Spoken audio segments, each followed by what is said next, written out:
Today, I speak not as one person, but as a voice within a very, very grieving nature, grieving country. I speak to those who have self-deported, who felt that the only way to survive was to leave behind the life they built here in the land of the free and the brave. You should never have been put in that position. In a country as rich and as capable as this and as diverse as ours, fear should never drive families apart like it did. We are a land of opportunity, yet our policies have turned opportunity into punishment. This administration has done that. During the years of division and cruelty, people were treated not as neighbors, but as numbers, as problems to be solved instead of souls to be understood, and gotten a humane immigration policy through to help you all. Under Trump's reign, though, communities that had thrived for decades were shattered within months, within this year, maybe even earlier, I don't know. Fathers disappeared, mothers were detained, children are about to grow up without parents, children are wondering why loving a country is illegal. This is not strength. This is a strain on our collective conscience. An apology is owed to some of these people, not just for what was done, but for what was not done. For every leader who stayed quiet, every congressman, every senator who stayed quiet, every citizen who looked away, every citizen who called ICE, every voice that should have cried out sooner and saw this coming. America should never forget that it's not walls that make us safe, but humanity that makes us a whole unit, a whole country. But please notice one thing. Fight for your dignity. The fight for your dignity, the fight for your rights is not over. It's not. There are still millions here who believe that borders should never erase somebody being or belonging here. One day when the winds of this administration fears have passed, this nation will be ready to say not just welcome, but we are sorry for what we did, and we will do better. We should be doing better. This country should do that. Official. Yesterday, President Trump signed an executive order establishing Project Homecoming. The government will pay you if you self-deport yourself, including your flight back home. This executive order lays out a 60-day window for immigrants to voluntarily deport themselves. After that, they're going to deploy 20,000 agents to conduct the biggest deportation campaign ever, according to Trump, find and deport people. Now, they're saying that if you voluntarily deport yourself, you might have a chance to come back. But is it true? It's not that simple. If you've been illegally in the United States for over a year, the moment you set foot outside the United States, you're automatically barred for 10 years. And people that came here many times unlawfully are subject to the permanent bar. So while the promise is nice, in reality is if you leave the United States after being here unlawfully, the chances of coming back are close to zero. Speak to an attorney before making decisions and follow me. Self-deportation, here's what it could mean for you. Generally, self-deportation is when you leave the United States while you're in active removal proceedings or after you're issued a removal order and decide to leave on your own. Sometimes it's confused with voluntary departure or voluntary return, but it's not the same. What are the consequences? Another complicated question, and the answer really depends on your personal circumstances and exact situation. For example, if you're in active removal proceedings and decide to leave the country on your own, you could trigger a bar that would prevent you from ever returning to the United States. But again, always depends on your personal circumstances. Follow us to stay updated and contact us for more information. Hi, my name is Q. I'm making this video to share my experience as I am beginning self-deportation. I want to start off by acknowledging the fact that my mother made an immense sacrifice to bring me here as a child in search of the American dream. I'm okay. Are you crying? I'm alright. I'm gonna tell a story, okay? I feel like by being in the current situation that I'm in, that I've let her down. Sorry. It's even though I have DACA, right now that doesn't mean anything. It's only going to take one interaction with one racist ass ICE officer for him to ship me to who knows where. Guantanamo? There is no guarantee that I'm going to be sent back to my birth country. I have 3 daughters who are US citizens. I cannot risk being separated from them. This is what I came up with last night as far as what I'm gonna have to do. I have to get passports for the girls. I have to somehow manage going to the Mexican consulate to get a Mexican passport for myself or Mexican identification for myself. I have to figure out where in Mexico I'm going to relocate to, how much money I can come up with to leave, what the monthly expenses are going to be, what the travel expenses are going to be, and how long I can live off of the money that I can come up with until I start generating income. I need to determine whether we would fly there or drive there depending on where I'm going to figure out if we fly there, then what? What am I going to do about transportation? Where are we going to stay? How are we going to get to where we will be relocating to? So I have to research homeschooling so I can pull my daughters out of the school system now because I don't even feel safe driving them to school. As far as income streams, money's online. So YouTube, TikTok, but I could teach English and that's where I'm at. I have lived here since I was 7. Do I want to leave? No. I cannot hold an entire conversation in Spanish. There's a lot of words that I don't know how to say in Spanish. My daughters don't even speak Spanish. But I'm not going to risk being sent to some prison somewhere. And then what happens to them? This is where I'm at. And I will update on the process so that you can follow my journey on self-deportation. Life after deportation. I live in Tijuana, Mexico, and I just connected with my new friend, Victoria. She self-deported. I want to give you this platform and tell us a little bit about yourself. Thank you, Miriam. So my dad actually got deported and tried to cross to the States a couple times. Once he was unable to do so, he decided, him and my mother, that it would be best for us to come over to TJ and just start a new life here. How long ago was this? So I'm 27 right now, and this was when I was 13. So I was pretty young. I had to do that whole going to school transition, the language barrier, basically learning to read and write, even though I was in 8th grade. So it was pretty hard. Did you struggle a lot with like bullying and stuff like that at school, or was it kind of like an easy transition? I feel like the teachers would bully you even more than the kids.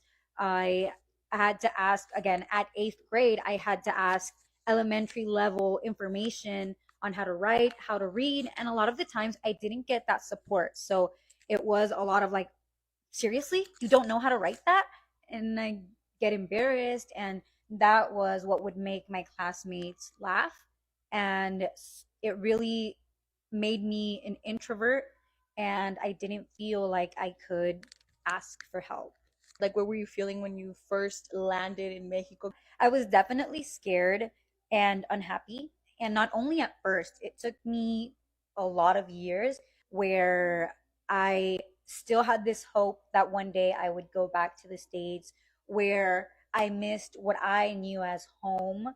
And just, it was a culture shock because you come here and maybe you have a concept of what Mexico is, but the reality is very different to what gets romanticized. I started in the call center industry as soon as I turned 17 with that necessity to make money, to be able to even just purchase my school supplies. Why did you choose call centers? Here in Tijuana and generally in Mexico, it's the best salary that you can find because not everybody speaks English, and so they value English. Most jobs are 6 days and you get Sunday off or maybe a day during the week. You would get paid around 2,600 pesos. And then in the call center, you would only work Monday through Friday and get paid 4,000 pesos. So almost double. Almost double, yeah. Almost double. Now the difference is that here we live in the border. So there's a lot of places where they're going to charge you in dollars.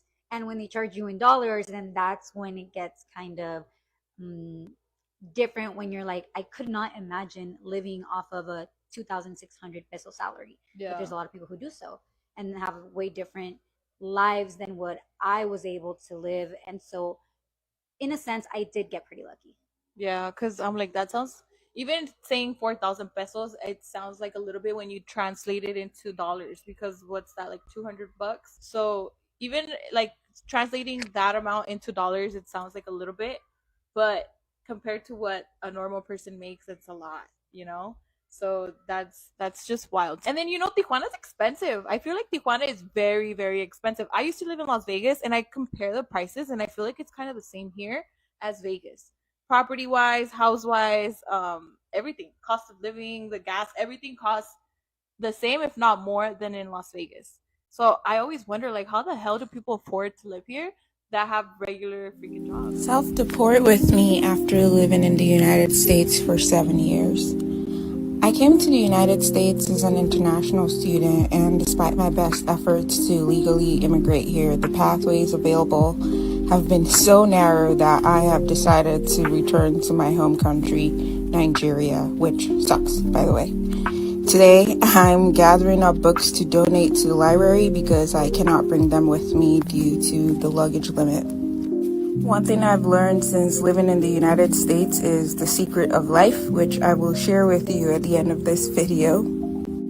There were so many challenges I faced while in the United States, and I'm expecting a whole new set of challenges when I'm back home in Nigeria.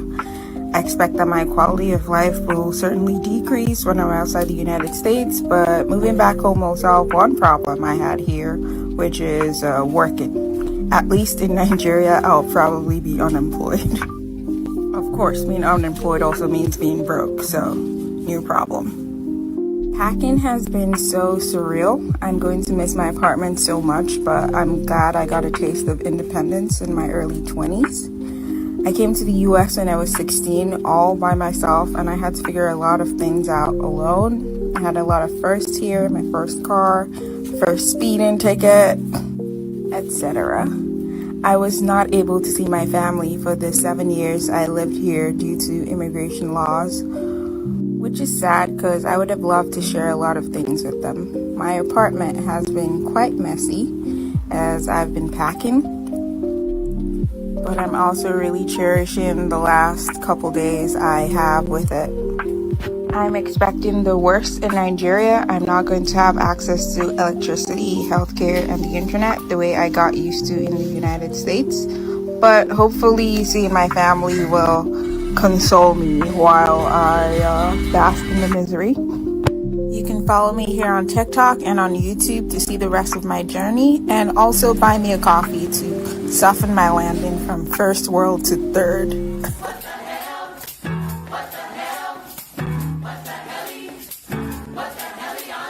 And returning to Mexico. So I've seen a huge number of people talk about the fact that they're either planning on leaving, thinking about leaving, or already are in process of leaving, giving up their DACA and going back to their home country. Even lots of cases of people who have already done it. So I have a piece of advice for anyone who is considering possibly leaving, or maybe not even on purpose, but maybe you end up getting deported or somehow DACA goes away and we all get sent back. Here's the best piece of advice that I've thought of that can help you. Now is going to be the best time for you to figure out how to get some sort of passive income to where you don't even have to be in the United States for. So for me and my wife, we're looking at real estate, buying some properties, getting some rental income, because most of us are going to go back to a country where the US dollar is a lot stronger and can get you a lot more. The last thing that I want to do is go to Mexico, get paid Mexico money, and have to spend it on Mexico things. What I would rather do is make American money and go spend that US dollar anywhere else. So you need to get some sort of passive income or some sort of job that doesn't require you to physically be here. There's lots of ideas. We're in a world of remote work, so understanding that you could do anything that's on a laptop that doesn't require you to be in person. Think about what those transitions could be. If you got some money saved up, how can you take that money and how can you transition it into something that can generate you income? Again, we're looking at real estate. It could be a lot of other things. Man, maybe you're a homeowner, so can you either sell that home or you can rent that home and have continuous income, because now that takes the pressure off of the things you need to do down there, getting a job, other things, because you know you're covered. So if you're going to self-deport, or Lord forbid you get deported, find some way to keep that currency in US dollars, bring it in, no matter how passive it is, and see if that doesn't help you live a much better life. Because me and my wife, if we ever have to leave this country, we're going to Colombia. I'm Mexican, but she has a lot of family in Colombia, so we're gonna go there, and we plan on living a very good life with US dollars coming in, spending them in Colombia and all over the world. So what other ideas do you have, or what other preparations should people make if they're... Everybody has an opinion, and that's okay. Because whatever I put out there stays out there. This I know. And I accept all the bad with the good. I accept all the hot with the cold. Anytime you put yourself on social media, you have to accept everything that come at you. My decision was I refuse to allow anyone to take away my rights. My rights as a man. I refuse to allow the system to lock me down in any which way because I choose to go this road or live like this. Oh no. Life is all about choices. And if you don't make the choice for yourself, someone will make it for you. That's how it is. That's how it is. If you don't make up your own choice, make choice for yourself, somebody else will make it for you. Okay. And most people don't understand that. You see, I always say, for those who don't understand how detention center go, talk to someone who was arrested, who spent a night or a week in jail. Talk to that person. Let that person break that shit down. When you get arrested, your rights is gone. You are locked down for hours and hours and hours and hours. And this is how the deportation work, as far as I know. When they lock you up, they just don't deport you. They put you in, they drive you to some kind of holding cell where you sit for days and days and days. Then you'll be able to make a call. And not only that, if you can't make a call, then you're stuck. Now your family have to worry about how they're going to get in contact with you. And it's not that easy because the system is in place. You can only talk to so-and-so for this hour, within this time, within this, within that, within this. That's how it goes. And as I understood again, if your family send you a ticket, it's not that easy. The system tells you when they can release you. Oh my goodness. Because when they have you, they will run your name through every database they have or they can find. They will make sure run everything on you. You will be fingerprinted immediately. And everything you have done in the past, everything you have done, they will run that shit through FBI, through CIA, every law enforcement system in the country.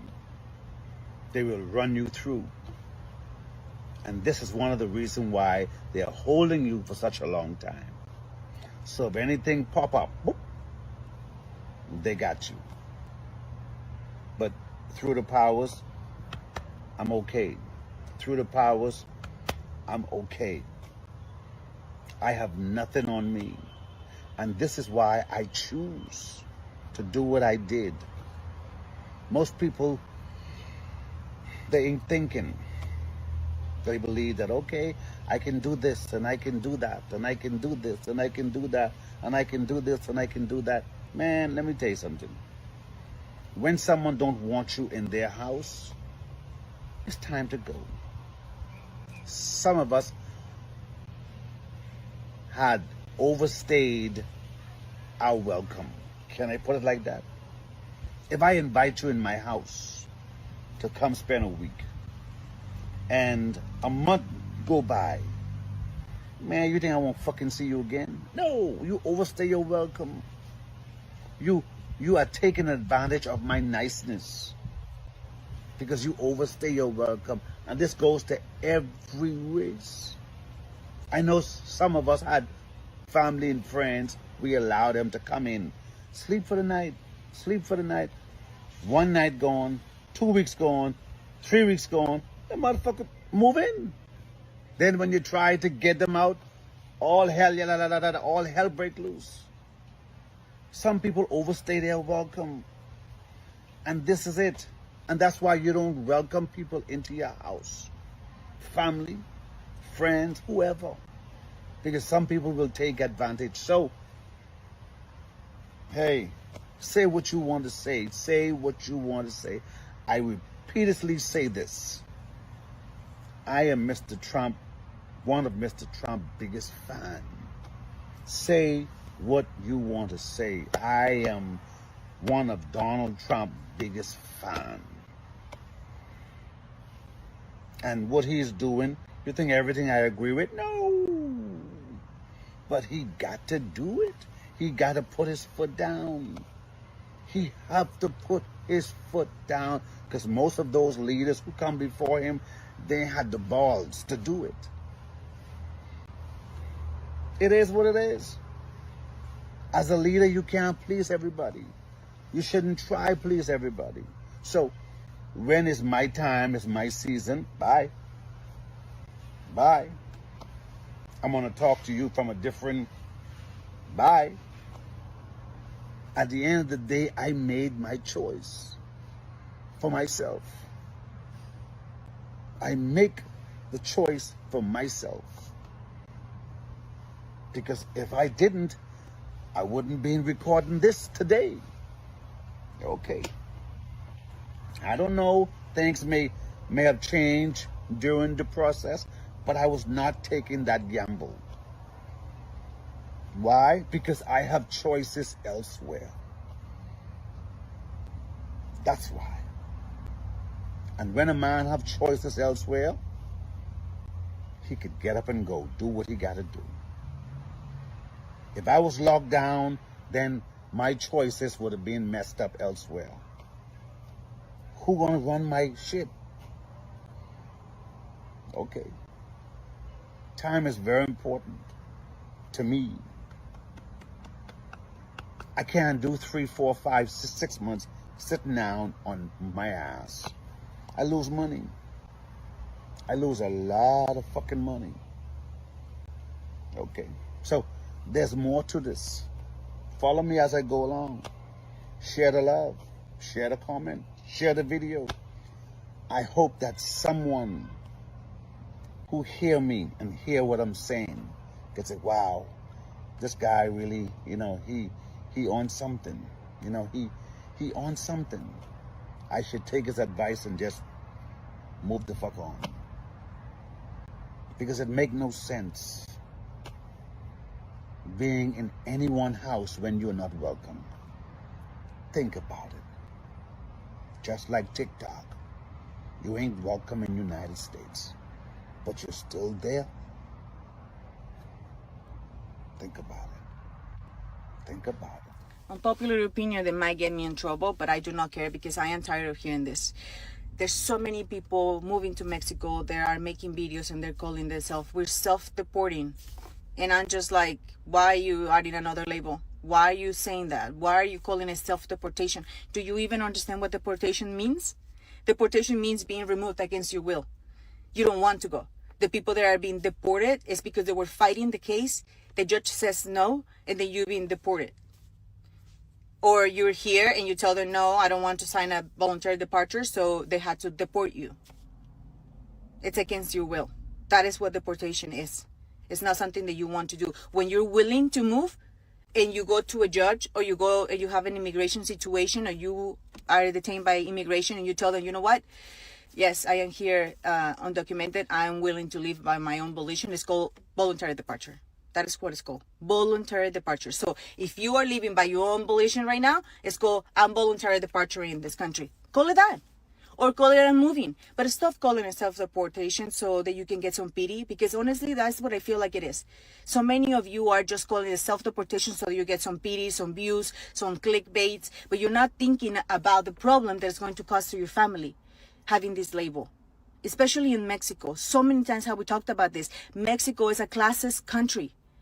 Yes, there is racism, but the number one problem in Mexico is classism. No racism, but classism. And it's not going to be you who's going to change that. It's going to, has been existed in Mexico for decades. And it will continue to exist. It does not matter how much you like it or you do not like it. That is the way that Mexico is. So you going over there with the title self-deportee, how do you think that's going to look for your children in school? Is that what you want for them? Oh, look, here comes the children of the self-deportees. Oh, they kick you out of the country. Oh, yeah, they don't want you over there. That's why you're here. I'm just telling you what your children are going to hear. Because that is the way the things work in Mexico. We have talked about it so many times. Mexico is a country that de estar chingándose cada uno, de estar, picking on each other and the jokes and all that stuff. That is the way that Mexico is. They don't do it out of hate. They do it out of fun. That's just the way that is. And your children will hear this. Is that what you want? You want your children to hear, oh, look, there comes the deportees. Even though they might be U.S. citizens, they're not going to be like, oh, no, you are U.S. citizen. No, they're going to immediately say and add your children to the group of self-deportees. Is that what you want? For a few clickbaits, a few likes, because I feel like that's the only reason that you're doing it. Why else would you call yourself or label yourself as a self-deportee? I don't understand why. I don't understand why. But I really am begging you to stop, because as a community, we already have enough labels. We don't need another one. Not to mention, it's incorrect. If you're leaving by your own volition, it's called voluntary departure. That is literally the name of it. So either you start calling it by the real name, or you start with this pity party, because it's embarrassing. That's my 2 cents. Okay, I'm gonna try to do this again. Try to record this a couple times, but either I want to cry or I cuss too much and, try not to. So, people have been asking me, how has it been since I came to Mexico after not being here for 24 plus years? 24? And honestly, I live in Cancun, so it's pretty nice. It's beautiful. It's it's cute. The beaches are nice. The places are nice. The people are really nice. Everybody, every time you walk, like next to somebody or you're crossing like somebody while you're walking, everybody's always like, buenos días, buenas tardes, buen día, buenas noches, hola, ¿qué tal? Like, just randomly, like, te saludan, like, todos saludan, which I like. Sometimes I have my headphones on because I'm a little antisocial, because, you never know. So I don't really catch it, but you kind of tell from the people that are gonna say hi and the people that just are not, So it's been pretty nice living in Cancun. I love going to the beach, morning sunrises, sunsets sometimes, not always, because getting transportation from, which is called La Zona Hotelera, the hotel area where the beach is, it gets packed. After like 5, it gets packed. Like every bus, every transportation that passes through is packed, because everybody's getting off of work or everybody's going to work for night shifts or coming off the morning shifts. So it's been pretty nice. I like it. It's not bad. It's really pretty in some areas, of course. Everybody has like the not so pretty areas, but it's calm. Some places are calm, some places are not. Some places are pretty nice to live at. Some, so far I like it here. I like living here. It's hot, but it's not like Houston hot, like humid hot. Here it's like dry hot, where like the sun hits you and like your skin feels like it's burning. Not like you're sticky everywhere, you know? I mean, you're still sweating, so you're still like wet from like the sweat in your back, or you know. But the only issue that I've had, or that I have had since I moved here since February, is the document process. Like, el papeleo para agarrar todos mis documentos has been hard. Like, I came with only my passport and my birth certificate, of course, that I've had since when I was born. I had to get a new version of the birth certificate, which is needed. Like, the old ones, the only one that I have, like, it doesn't qualify anymore, so you need to get the new version, which with my passport I was able to get. All I needed was just to like show it to them, and they were able to give me the updated version, which, okay, cool. With my passport I also have my CUR, which is like an identification number that you also need. Good, got that, because it's already in your passport. With my passport I was able to get my social, the paper version of your CUR, which is also needed, like just on its own, not in the passport. And I was able to get my RFC, which is another number that you need. Cool, good, you know, I was able to get that with my passport. Then my passport got damaged. You know, my mother's dog decided it was a good chew toy, I guess, whatever.